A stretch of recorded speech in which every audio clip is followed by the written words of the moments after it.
తప్పు చేసిన వాళ్ళని గత ప్రభుత్వం సంబంధించిన ఇది ఇట్స్ నాట్ అబౌట్ వెండట పగా ప్రతీకారం కాదు, కానీ వీళ్ళని స్వేచ్ఛగా కనుక వదిలేస్తే అదృష్టవశాత్తు ఈ రోజు వాళ్ళకి లేరు.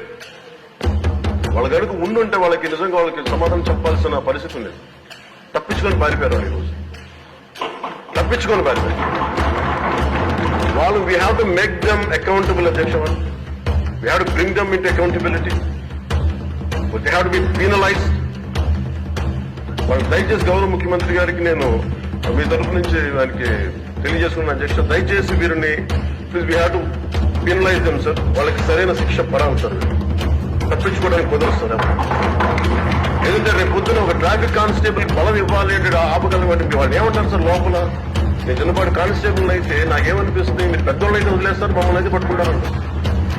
మనకు రూలింగ్ కి, గవర్నెన్స్ కి, అడ్మినిస్ట్రేషన్ కి నైతిక బలం పోతుంది.